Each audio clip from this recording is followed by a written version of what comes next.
Assalamu alaikum and a very warm welcome to all the attendees to another exciting episode of ACCA Virtual Industry Tour under the GearUp initiative. My name is Muhammad Shahid. I am the Business Development Manager at ACCA Pakistan. The basic idea around this virtual industry tour is to provide an opportunity for our future members on the practical perspective around the world of work. So during these unprecedented situations, ACCA is thinking ahead through these initiatives, and we are bridging the industry and academia to aware our future members around the activities that are being conducted. And through these initiatives, we are creating just like a bridge between the employers and academia and through this, we are creating an opportunity for our future members to connect with these employers, to know their working methods and the practices that are being followed practically. So for today's episode, we have with us Mr. Imran Sharif, who is the CFO and company secretary at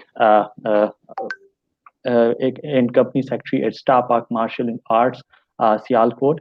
So today we'll be having a virtual industry tour of Starpak Martial Arts. So just to give you a quick flow of the program that we are going to be following today. Firstly, we'll be watching a 7 to 8 minutes long video about the industry, which is Starpak Martial Arts Limited. What are their practices, what is their history and legacy, and how they are being operational in the Sialkot region.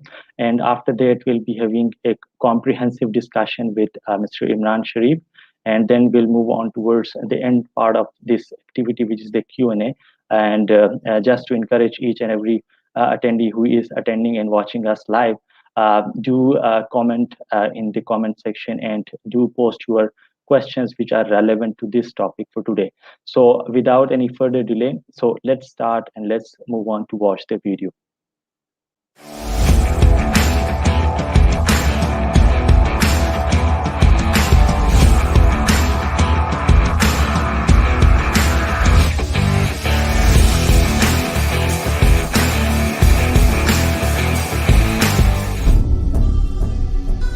Be courageous.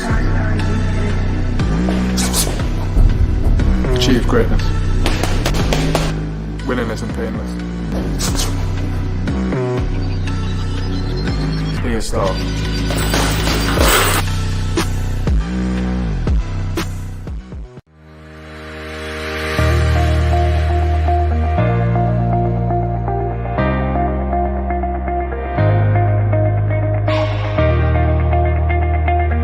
Of our organization is to do better than yesterday. A total of 42,000 square feet factory area, more than 600 workers, 150,000 units per month. Starpak Martial Arts Private Limited started in 1978 with an aim to develop high-quality, long-lasting sports gear. Sialkot, a city of opportunities, Pakistan's 12th most populous city. It is the only city of Pakistan where 99% of products are exported to various countries of the world. With world's largest producer of sports products, amounting to roughly 60% of world production, sports goods of Sialkot has earned a very good name for Pakistan, and give good foreign exchange. Starpak was one of the first innovators to develop protection products for boxing, mixed martial arts and fitness training in 1984. My father joined in the late 50s. He had ideas and he wanted to go more into higher or specialized products.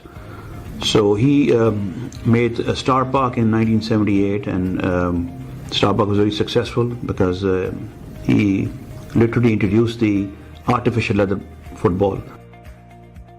In 2016, Starpak launched its own brand, Star Pro, a high-end combat sports brand that uses cutting-edge technology, highest production quality and the best work practices to produce innovative combat gear, protection goods, sportswear and accessories for boxing. mixed martial arts and fitness training. Fitness boxing gloves, heavy bags, and rest of the training equipments are specially designed to help you reach your fitness goals. The way the people are taught and groomed here at Starpak is one of the most good thing, which helps the people to become successful in their professional and personal life. This is Starpak Martial Arts, where the stars are born. A well-known name in producing all kinds of protective gears, including head guards, custom mouth guards, martial arts apparel, boxing gloves, punching bags, hand wraps, chest guards, groin guards and shin protectors for men, women and kids. One very important part about our family business is that it's going from one generation to the other, and mashallah, these days we have the fourth generation, starting from my grandfather and my son who has just started. So it's fourth generation of businessmen into the family business. The first step we do is to get the right raw material, from the outer covering, foam padding, layering, and thread for stitching. StarPro passes through the rigorous quality assessment. All the raw material is quality tested by a team of experts for its durability and tear resistance. We ensure that the outer material is smooth and wouldn't cause any cuts, scratches or injuries to the athletes. Our organization, the emphasis is more on the customer satisfaction and the service that we provide to our clients. So all our efforts are geared towards that goal. The next phase is crafting and cutting. The large leather sheets are carefully cut and crafted for the particular design as the size of each product. The logo and pattern are then printed or embroidered, as per the design specifications of each product. StarPro offers a cool range of printed as well as embroidered designs in a wide color spectrum. StarPro uses advanced machinery to finely stitch the pieces together. Each product is stitched inside out for a seamless finishing. This makes StarPro products tear-resistant and durable. StarPro offers premium quality to ensure performance. At StarPro, the material used for products is high-quality fabric, wool, and thread blend. This is carefully compressed for better impact and overall performance. The experts ensure the optimal size-weight ratio for each product they make. Once the product is foam padded, it is ready for final stitching. This is carefully done by experts to ensure the seams are neat and tightly sewn. All the stitching at StarPro is done using tear-resistant premium quality threads. StarPro believes in providing the best to its customers. After the final scanning, each product is carefully packed in polythene bags. It is then sent for final packing into boxes. What distinguishes StarPro is that they offer custom packing service as per client demand. For the facilitation of our clients, we've brought the stock in Netherlands, which can service all over Europe, Russia, and UK. It is quite possible that the brand you are using for your boxing, MMA, or fitness training was manufactured here at StarPro. We are the innovators of the sports industry with a vision to make combat mainstream sports. We work hard every day striving for a better future. We have been the pioneers, the innovators of the sports industry for over 100 years. And we plan to hold that edge for another 100 years.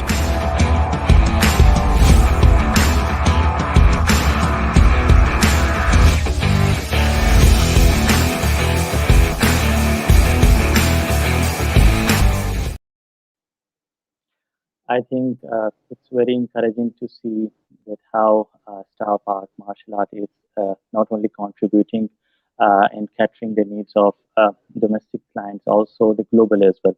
And it's very encouraging to see that they are generating huge revenue. It is also contributing towards the national economy. So moving ahead, we have been joined by Mr. Imran Sharif. Let me give you a quick brief around the introduction of Mr. Imran Sharif. Mr. Imran is a fellow member of Association of Chartered Certified Accountants and currently serving as the CFO and Company Secretary at Starpak Martial Arts Private Limited. He is one of the brightest and experienced professional in the manufacturing industry in Sialkot. So thank you so much for joining us for today, and thank you for taking out time. So before starting the Q&A and Thank you, Shahid. discussion with you, just to advise all the audience who are watching us live on Facebook and other platforms, do comment and do post your question in the comment box so that we can definitely cater and answer those questions at the end of this activity. So coming towards you, sir, let's start with, as we know that we are currently passing through the unprecedented situation due to the pandemic, and due to these situation, which has not only impacted an individual life but also the lives globally. So, due to these situation and due to these challenges, there are also opportunities which occur apart from the challenges. So, please enlighten us your perspective around that. What are the skills that you believe should be and are required in future? Thank you, Shahid. Thank you for inviting me. As you have said, that our country and the world as a whole is going through very unprecedented circumstances. These circumstances pose new challenges and also many problems as well. But on the same side, these circumstances also give us some new opportunities as well.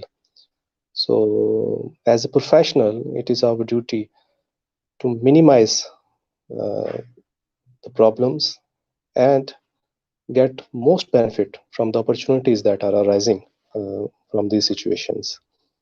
I can give you example from my company as well. When the pandemic started and all the industry had to go to the lockdown and we have to stop our manufacturing, obviously this was a very shock to us and we were not prepared for that.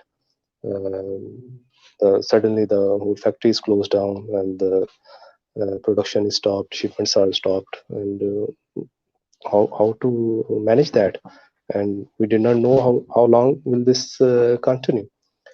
But gradually, when the first month of lockdown was happening, we noticed that actually our online sales are picking up, because in the last year we have just started an online brand also, which was doing through the e-commerce portals as well, and which was going at an introductory phase before the lockdown. But we have noticed that our novel shipments are broke, but our online sale was picking during the lockdown, because people were at home, they are buying online, they are getting all the stuff they need. And so we realized that in this situation, it is better to focus on the online sales, which we were not doing so much before the lockdown. So that was an opportunity that was created, and we started more focus on our online sales, and alhamdulillah, we are many times doing more sales now. Even now our factories are open now and doing normal business as well, but our focus is now shifting more onto the online business, because that shows tremendous growth in the days of lockdown. And that's the thing about the opportunity, that when it comes, you have to grab that and have to maximize its potential in that regard. So regarding your question, what skills the professional need to cope with these unprecedented times? First of all, you have to have the ability to think out of box. You know, the traditional practices and the traditional roles that the finance professionals always been doing, they have to change. You know, you have to be very well conversant with the e-commerce thing. You have to be conversant with the e-commerce accounting, You have to be very well conversant with the financial aspects of all the things that are happening, because these things are the future.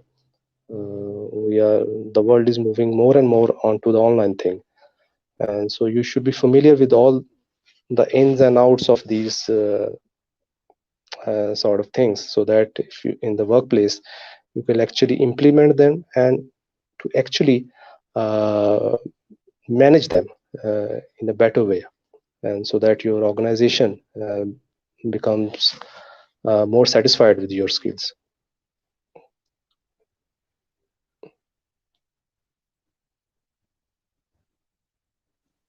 Right. It's very encouraging to see that you mentioned that when the pandemic hit,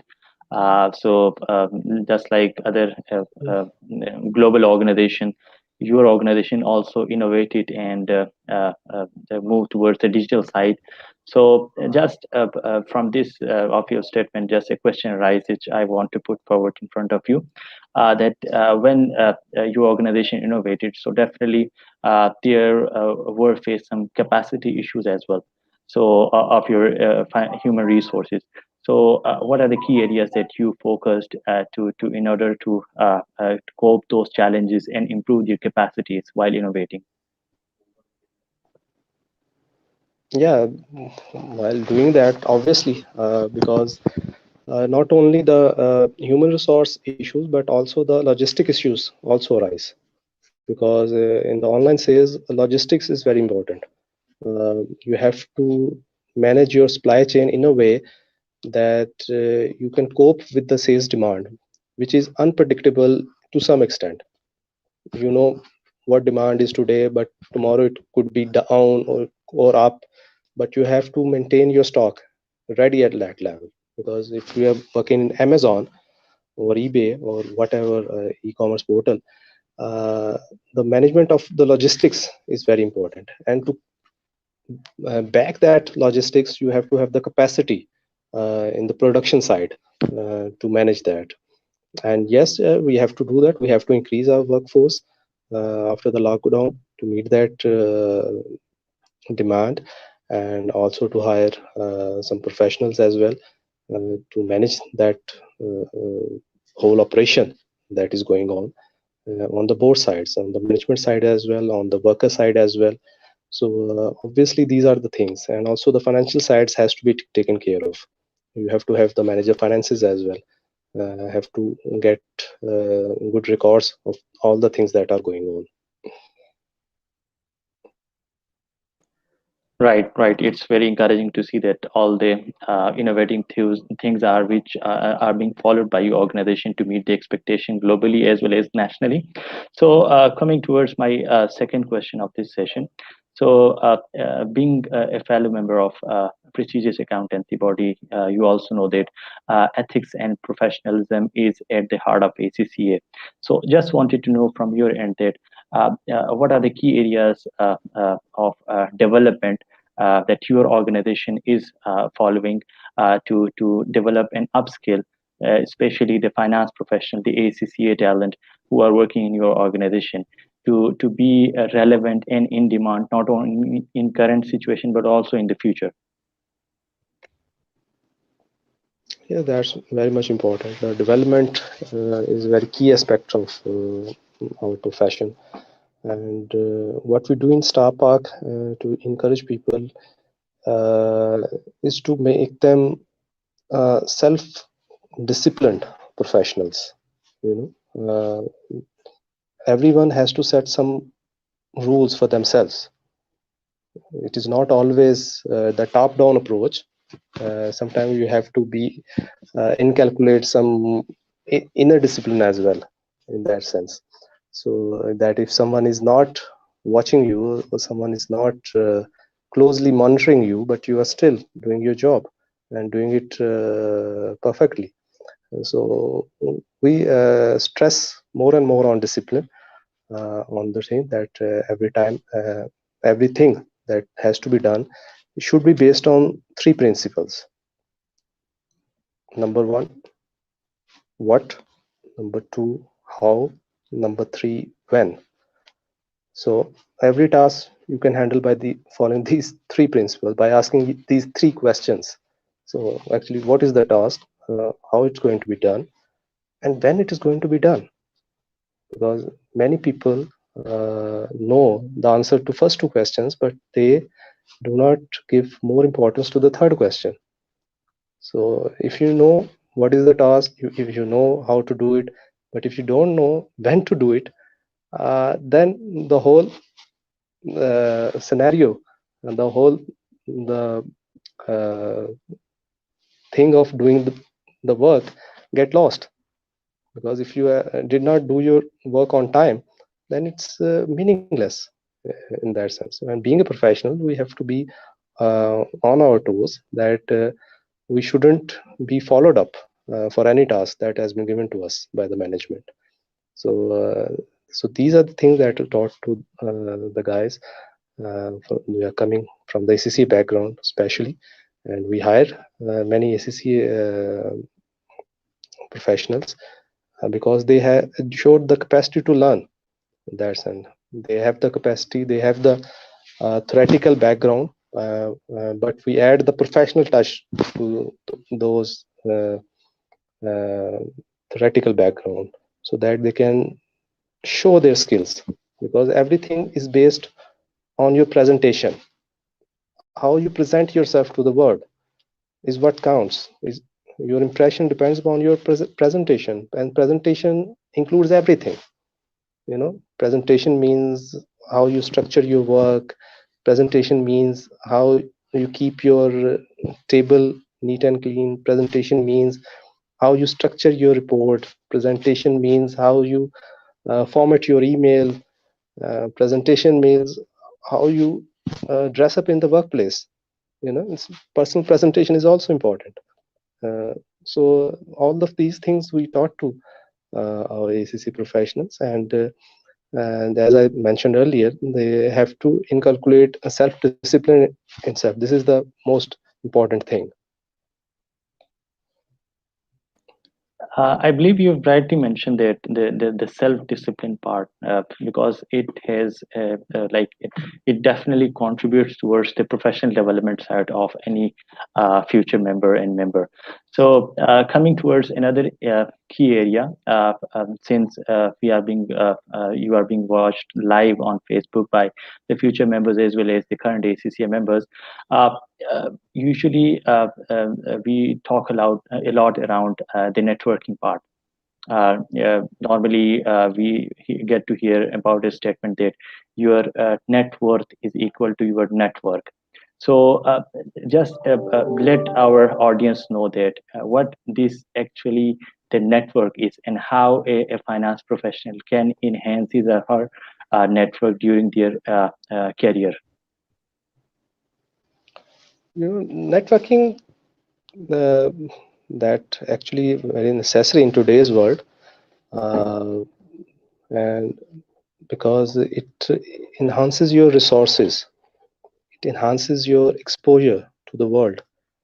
If you're working in a company and you are keep doing your work in your own way, but if you have some fellow professionals in other companies and you have means of communications with them, so you can share your experience with them, and they share their experience with you in that sense.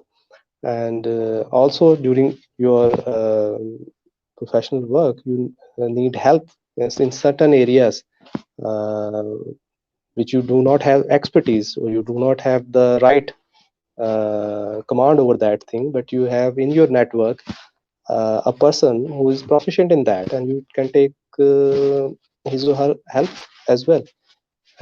So networking is very important for your professional growth, and also it brings to the perspective in the broader picture where you stand in terms of skills, in terms of experience, in terms of skill set that you have.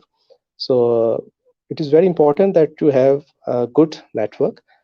And also in today's world, actually everything is joined together, and also we have very much platforms, LinkedIn, Facebook, everywhere there are certain groups available. Also, you have your own college friends, university friends, and industry professionals that you should keep contact with.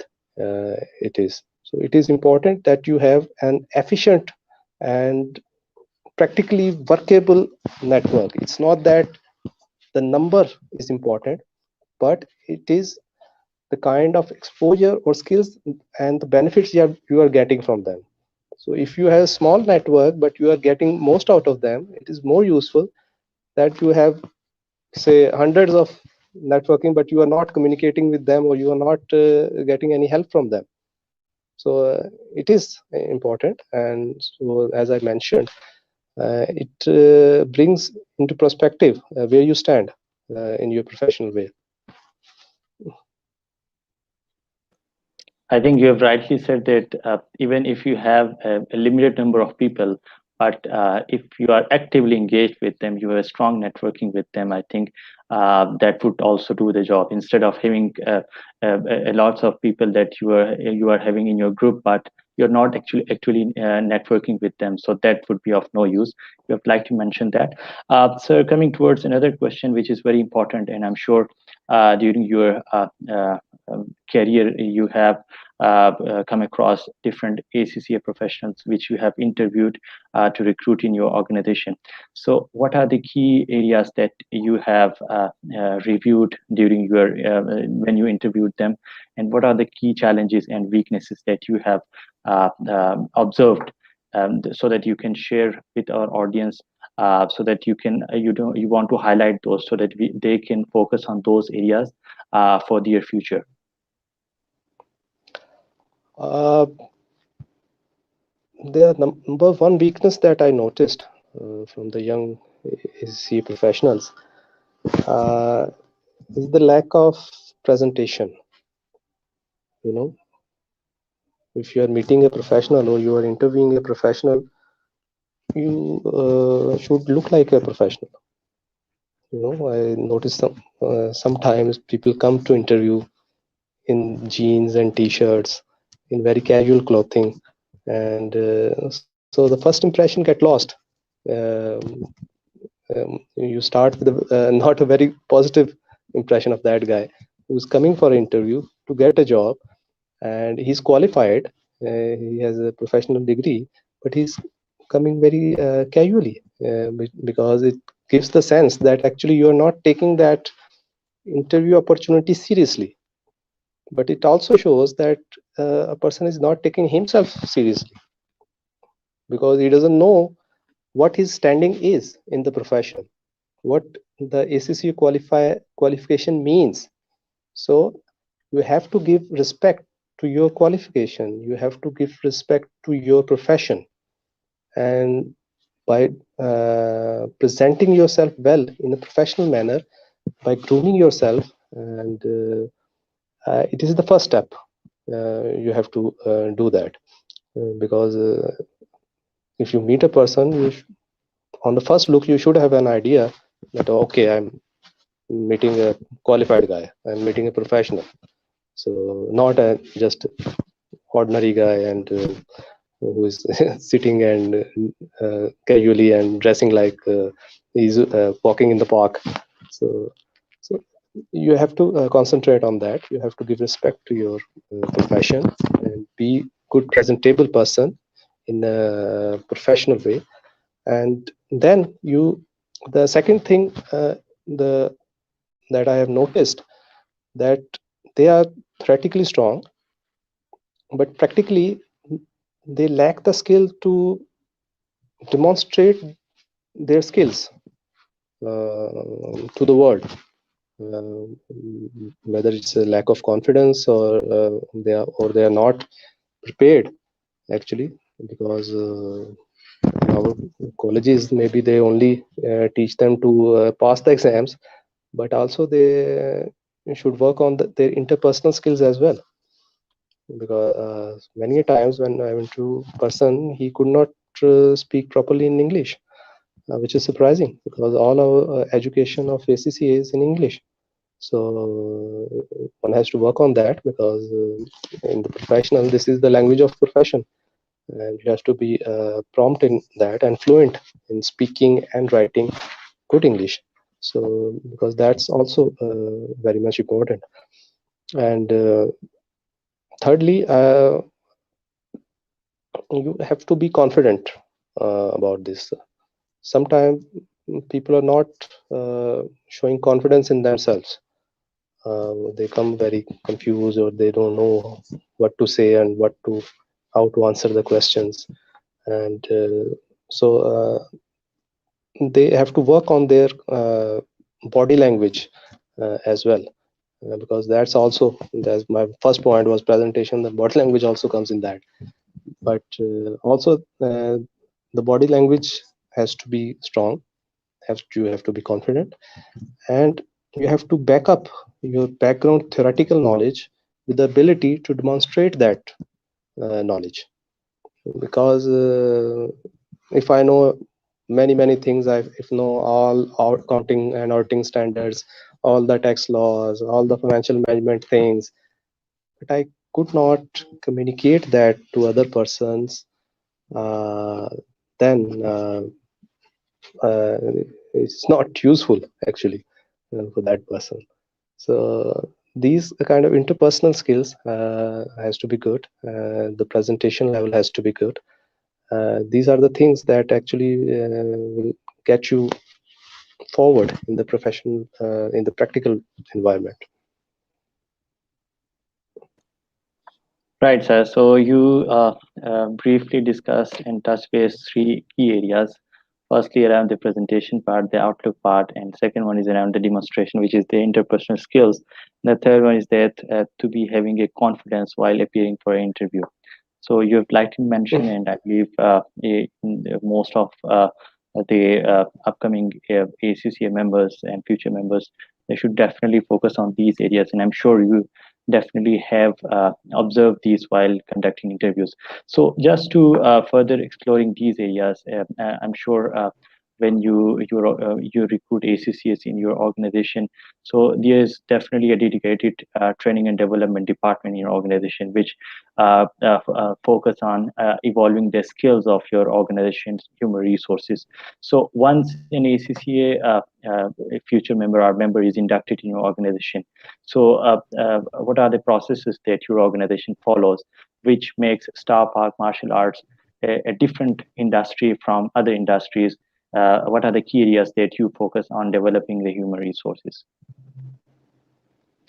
The key areas, because we believe on the on-job training. So we hire totally fresh candidates for the internships first. There's 1 or 2 months internship in which we give them a walkthrough the whole system of the organization, so they can have the better idea. And if they show some spark in those internship period, then we offer them a job, uh, so that they can now show us what they have learned during that internship. So so internship, then they have their probation period in which they are taught more about the systems and how the things move on, and how, as I mentioned, we stress more on discipline, because everything that comes depends upon how you discipline yourself and how you discipline your work. So we give them tasks, and we inculcate them in the ability in themselves to organize the work and to present it in a way that their superiors can be satisfied. And as I focus, because the many people lack the art of presentation, so we will focus on that. We train them on that. So we taught them all the things that I have mentioned in answer to your previous question that they are lacking. So we work on all the three aspects uh, in the training phase, so that they can have a good idea how to work in the professional environment. So these are the things that we sometimes which we see that they are lacking. We work on that deficiency, and then it's up to the student as well how he quickly picks on that. Right, rightly mentioned, sir. Okay, sir. So before moving on to my next question, I believe there was some question from one of the participants. Just to encourage all the audience who are watching us live, so keep posting on your question in the comment section so that we can start after this towards the end during the Q&A section. So I believe we were having some question, one question which popped up an earlier ago. So Rashid, can we move on towards the Q&A part? I believe there was some question around I believe one of our audience is asking around the number of countries that Starpak Martial Arts has been exporting the sporting items. So, sir, would you like to comment on this?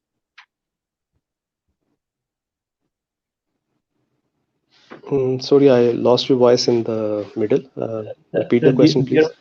There is a question from one of the participant, and he wants to know that the countries which Starpak Martial Arts has been exporting the sporting goods.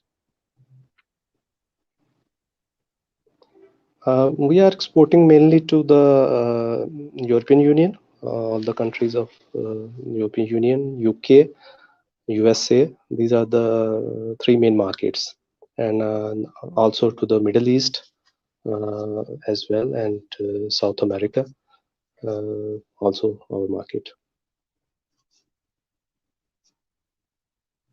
Right, and I believe in Pakistan, all these sporting goods are being like provided throughout all the cities of Pakistan, if I believe. Sorry.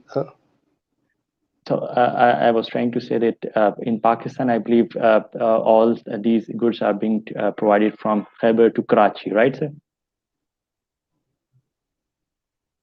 No, we only export to the foreign countries, not to in Pakistan.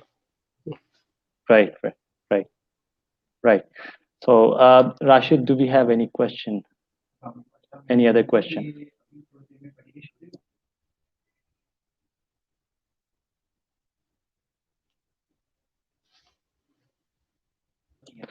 I would encourage each and every attendee who is watching us live. So if you have any question, feel free to chat in the comment box so that we can address it accordingly. We have with us Mr. Imran Sharif, so try to get maximum opportunity out of it. And especially, I would encourage all the future ACCM members who are watching us live. If you have any question around the skill set that you believe should be required in the future, or any other question related to career opportunities, please chat or write in the comment box.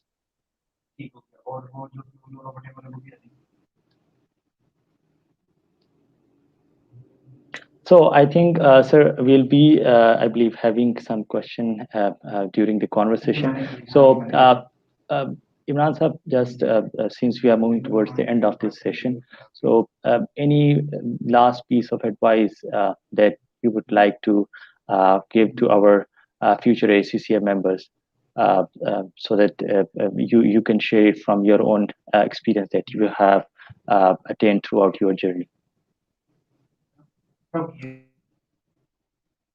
Yeah, for any future ACCA professionals, just be confident and do not limit yourself to a specific role, because being a finance professional actually gives you an opportunity to reflect on all the functions of an organization, because finance and accounts is something where all the figures from all the departments are coming, and you are collecting them and making accounts from them. But you have to be more interested in the operations of the organization as well, because you should know, okay, how these numbers are coming, what is the process, what is actually practically going on in the company. because you cannot be just sit on your desk and be a number cruncher for the whole of your professional life. You have to move on to a next level, and to move on to the next level, you have to exhibit your knowledge of the operations of the organization. So you have to show some interest in the operations of the organization, because as we noticed, most CEOs of the multinational companies are actually the finance professionals, which were graduated from CFO to CEO or COO of that company. So why they graduate from that? Because they took interest in how their organizations are operating, and they showed their skills in that operations. So that's why they move up the ladder of the management thing. So keep your eyes open and do not limit yourself to just a number cruncher's role. There's a vast field of business in front of you, and you have to take most of it, and be a very effective and beneficial part to your organization. Right. And it's, I believe, an excellent advice for all the young professionals. Sir, we have a question from one of the attendees, and that is around, they want to know that how many people are working there in your finance team, and how is your organization using data analytics? So, can you comment on this? Yeah, there are 6 to 7 people are working currently in the finance department, and by the data analytic things, actually we have commissioned an ERP system in our organization, which is truly built by our in-house programmers, and in which we have incalculated any reports and any data analytics which we have to make manually before, but now it is made by the ERP, because the data coming from different departments is collected together, and the ERP produces those reports. So we are working on that to enhance those reports for the accounts and finance purposes, and also to coordinate them with the other department reports, like production, like export department, like purchase department, so that it gives a very comprehensive picture of the whole organization.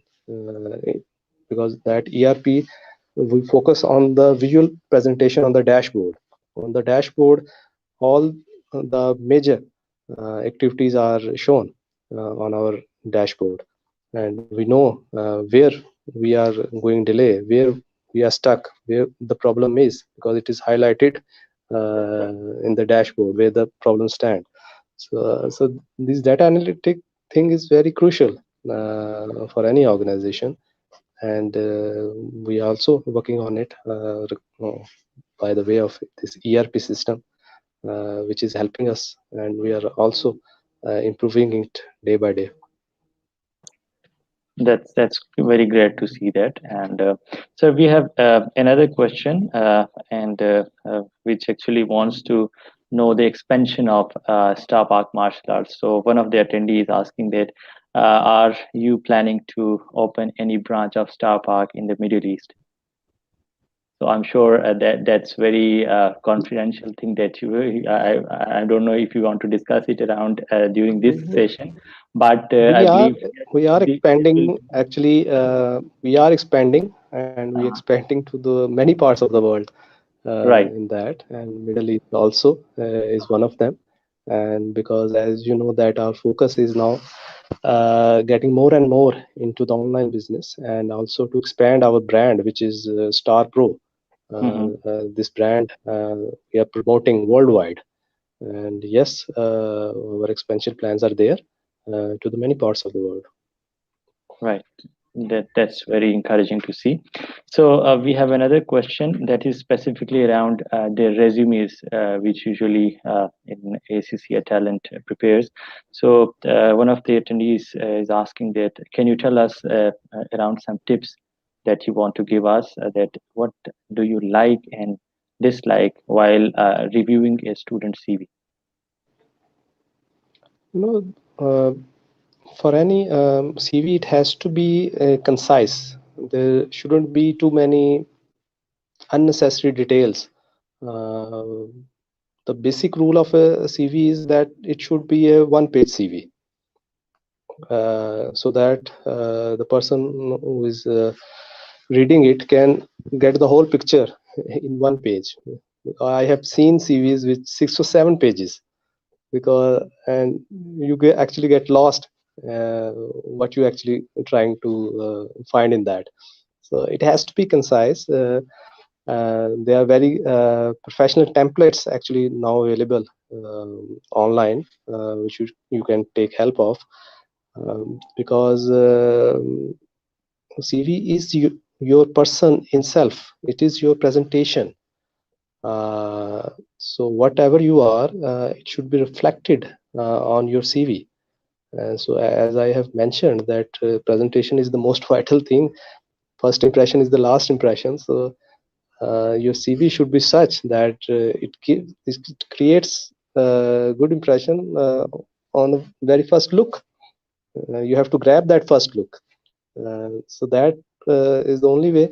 It has to be concise, and the relevant information is there without any unnecessary details. Your education should be mentioned, your work experience should be mentioned, what are your major skills, you should mention honestly, because many times you just copy someone else's CV and you just add some more fictional skills in that, because those things will come out.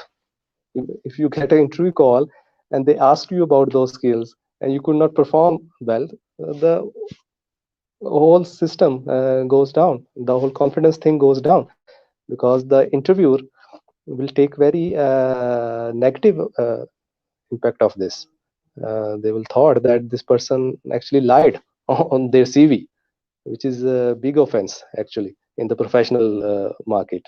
So whatever you are, if you have some skills, you do mention that. If you don't have any skills, do not mention that, because it can reflect badly if you caught doing that. So do not copy CV. Yes, you can copy the format, which are good formats. You can copy that, but the uh, all the particulars and details should be your personal, and you should always write your own CV. Do not outsource your CV to someone else, because I have seen people, when we got something from their CV, they reply that, oh, my friend make that CV, or my cousin make that CV, I didn't know. This is really bad from professional point of view. You should select a format. You should write your own thing. Whatever your skills have, you have write it honestly, because you have to present yourself in whatever way you have. You don't need to made up your things, because you will eventually caught. So it is no point of just glorifying the things that you have no idea of. So be concise, be honest, and be straightforward. So rightly mentioned and spot on. So, moving towards the last and important question, which I would like to know from your end, and definitely our audience would also like to know that what are the recruitment season like? Is your organization follows any specific timelines when they are recruiting ACCS in their organization, like the trainee induction program? So, is there any program that your organization usually run on annual basis, or you hire ACCS on need basis? So tell us about it, so that if any future ACCA member is aspiring to work with Starpak Martial Arts, so definitely they can aspire accordingly. Well, actually, nowadays is the season. we're hiring now. So if anyone interested, they should apply, and we'll definitely consider that. There's not a seasonal thing because we hired on need basis, but as I mentioned before, that we have plans for expansion, and that's why we are nowadays hiring. So if someone is interested, they do drop us your CVs. So we will inshallah consider that. So I think it's a big announcement for all the future ACCA members who are watching you live that Starpak Martial Arts is hiring now. So whoever is aspiring to join your organization, definitely they can apply accordingly. So with all these conversation, we are now closing this activity. So thank you so much for taking out time, and it was pleasure meeting you, discussing about all the key areas, and also knowing you and your organization and how your organization is adding value to develop the talent in Pakistan. So thank you so much again, and thank you so much to all the audience who watched us live, who shared their question. So looking forward to meet you all in another exciting activity. And till then, thank you so much and stay safe, everyone. Thank you, Shahid. Thank you.